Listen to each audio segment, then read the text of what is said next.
A big day for primary schools across the island as results for this year's Common Entrance are released. That's our top story in your Barbados Today evening news update for Thursday, June 14. So glad you can join us. I'm Fernella Wedderburn. There were shouts of joy and plenty smiles as thousands of primary school children received their long-awaited results from the Common Entrance examination. St. Cyprian's and Christchurch girls took top honors in this year's exam. The top boy, Neil Charles of St. Cyprian's Primary, scored 99 in mathematics, 98 in English, and an A in composition. He will be heading to Queen's College, and it was a pleasant surprise for the soft-spoken 11-year-old. I'm proud of myself. Lead me through the emotions. Did you think that you would be the top boy? What were your expectations going into the exam? I was expecting blue ball, but I never expected top boy, you know? St. Cyprian's principal, Dave Lane, was proud of his students' performance. Obviously happy, very elated for the boys. We all celebrated it, his classmates, my staff, everyone, so we're over the moon. Top girl, Zazara Charles of Christchurch Girls, scored 99 in mathematics, 96 in English, and an A in composition. She too is headed to Queen's College. Charles was equally surprised, and her parents were overjoyed. I feel excited, but I didn't expect me to be the top girl. Because I feel like could be other students out there that could be smarter than me, that could be in this position. I think it's very wonderful, you know. I'll give thanks to most her, you know, because without him, you know. And I always believed that she could do it. I used to always tell her so. The marks that she get, I actually told her that she's going to get 96 in English, an A in composition, and she told me that she feels she get 100 in math. So I tell you, if you feel so, baby girl, it is so. But she get 99, so which is you know, close to 100, very close to. So you know, I'm very proud of her, man. She always made me proud. I always did believe in her, and still believe in her.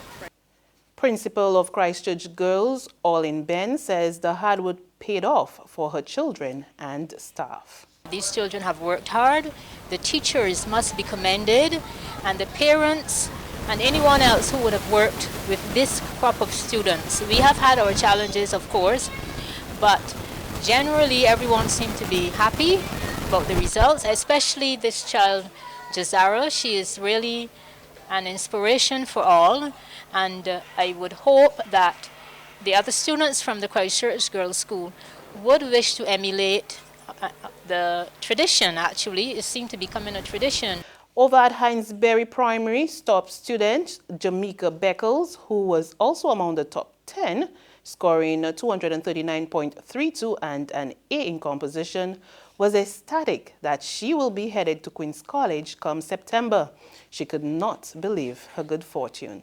I am happy. When I heard it, I was kind of happy, but yet shocked because I wasn't expecting to do so well. There were a few questions which had me stumbled, so I was like, I know it, just put it down. Her class teacher, Melissa Nichols, was equally elated. Extremely happy. We worked really hard. Many days they were upset with me, but they persevered, they grumbled, they cried, but they really worked hard, and the entire class really did well. So I am very happy about the results today, and I'm very happy that we are in the... At Licorish Private School, Liam Ward was the top boy with 240.61 and an A in composition. He is pleased with his results.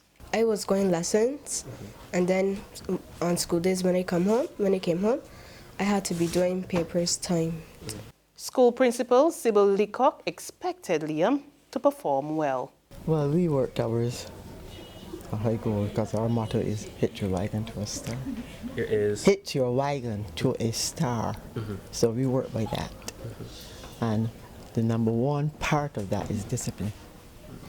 As well as I find that it is always a greater success when the children start from here. I have a kindergarten, age 3, come right through. And when they start here, I find that we get better results. Nakisha Archer of Sailor Primary School placed among the top 10 with a score of 239.92.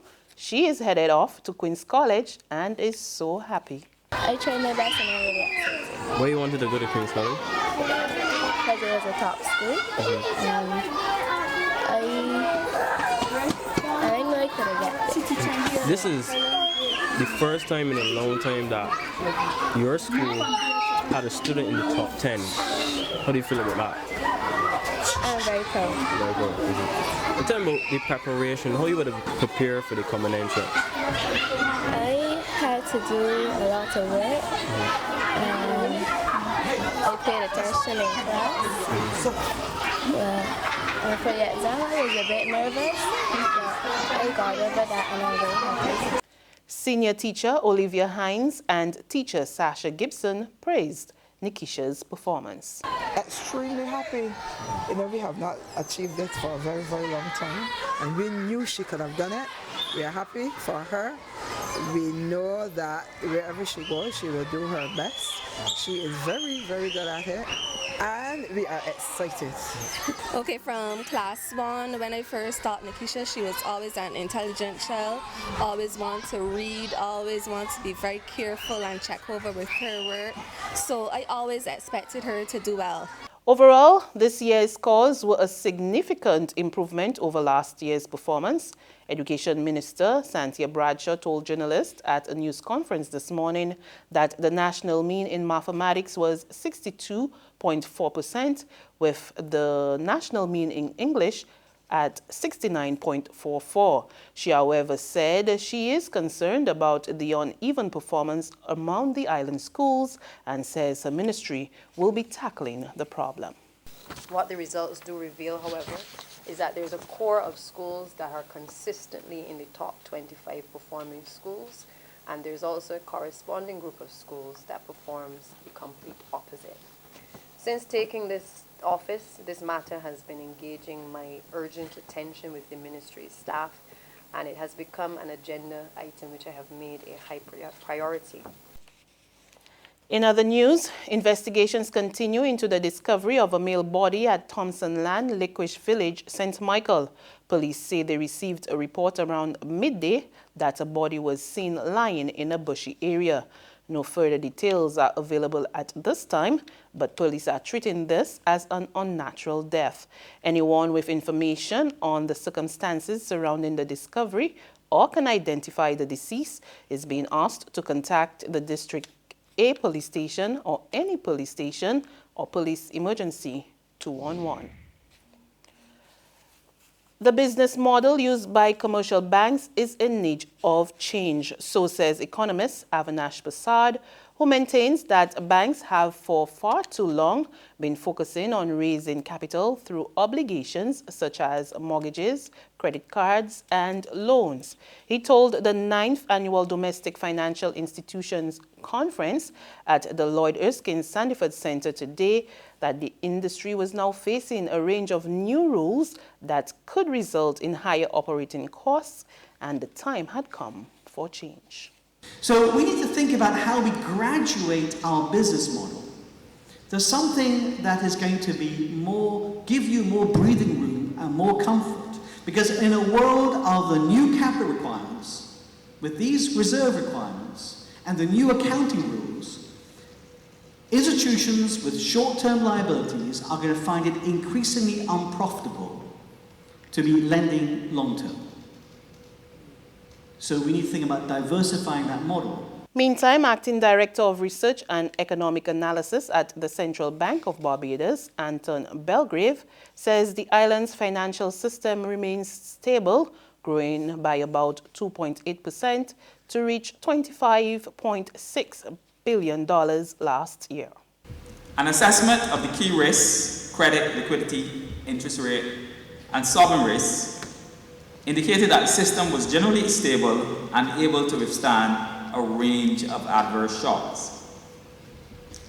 Challenging economic conditions are likely to extend into 2018, with the continued efforts to strengthen our macroeconomic imbalances. And of course, we have the example of Barbados' debt restructuring. Longer term, we also face the challenge of the adoption of IFRS 9. So these structural changes will all impact the financial system and will all have an impact in terms of the outcome.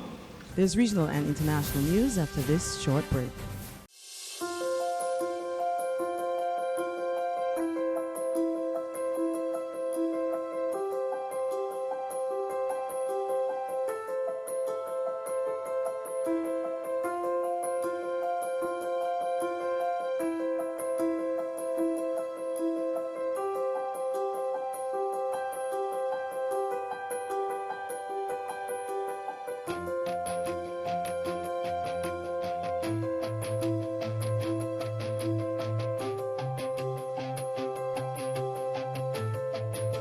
Barbados Today, news you can trust.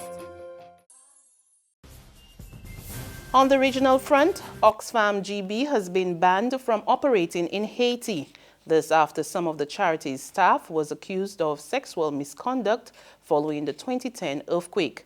The Haitian government said the decision was taken because of Oxfam's violation of its laws and serious breach of the principle of human dignity.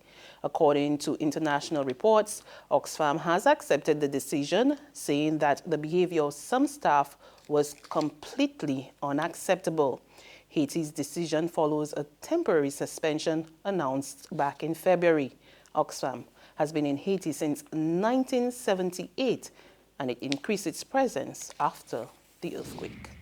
And finally, on the international front, the New York State Attorney General sues U.S. President Donald Trump's charity for reportedly using the non-profit organization as a personal checkbook. We get more in this Reuters TV report. Just weeks after taking office, New York Attorney General Barbara Underwood unveiled a new lawsuit Thursday against President Donald Trump, his family members, and the Donald J. Trump Foundation. In a court filing, Underwood accuses the foundation of violating laws governing New York State charities and says her goal is to dissolve it entirely. Underwood also charges that the foundation illegally raised over $2.8 million designed to influence the 2016 election under the control of Trump's campaign. Ginger Gibson is following the story. There had been a lot of criticism and reporting previously that the Trump Foundation was not, in fact, giving that money to charitable foundations. The New York Attorney General is asking for a number of remedies, such as not allowing the foundation to exist. But they've also sent letters to the Federal Elections Commission and the IRS asking them to pursue some of the allegations. And that's news, but for the very latest, visit our website at www.barbadostoday.bb. You can also subscribe to our e-paper, email updates, and like us on Facebook, and sign up for our breaking news alerts via WhatsApps. We're also on Izumi Media in bus terminals, as well as Screenplay at supermarkets and gas stations near you. And you can also hear us on a Mix 96.9 FM. I'm Fernella Wedderburn. Have a wonderful day.